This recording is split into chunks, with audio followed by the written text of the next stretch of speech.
Χόρεψε κιόλας, Μαράγδα. Κουτσούκου το έχεις κάνει σου μας έξω.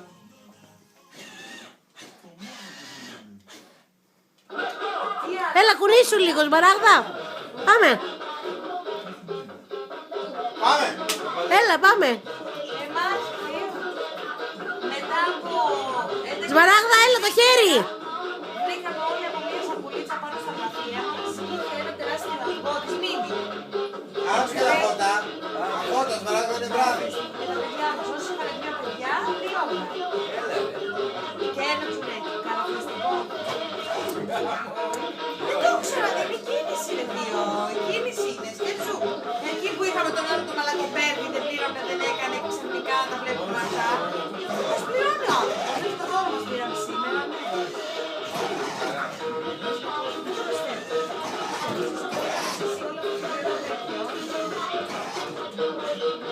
Κοίτα εδώ, Σμαράγδα.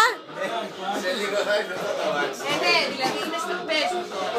Έλα, μωρέ, εντάξει, ωραία. Ρε, κυρία Μαράγδα, Κάτια, άναψε τα φώτα, δεν είναι σε βράδυ. κοροϊδεύω. Δεν με αργέσαι. Βράδυ είναι, τα φώτα άναψε.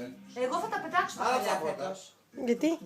Γιατί είναι μες στην πίχλα ρε, έχουν γίνει πολύ χάλια. Δεν τα άναψε. Καθαρίζουνε καλέ. Α, θα έχει σβήσει τα μάξι. Καλέ. Βάλε προς τα μάξι. Δεν παίρνει όμως. Βάλε προς τα μάξι. Το έχει Τα σβήσει. βαρέθηκα μωρέ Αφροδίτη, τα έχουμε τόσα χρόνια. Μίζα πάτε, Να σου μίζα. πω σε 5 χρόνια καινούργια χαλιά, έτσι όπως τα πράγματα τώρα. Πάμε! Έχει και ξένο εκεί.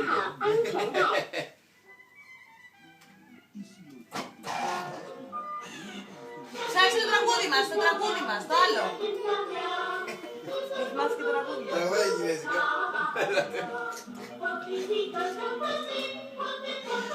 Χόρεψε, χόρεψε.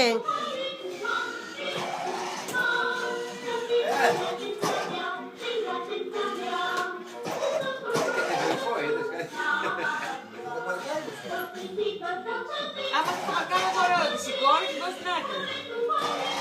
Εισιτήριος δεν έχει όμως, παρακαλώ. Καλή λεπτά μου. Θα του βάλω.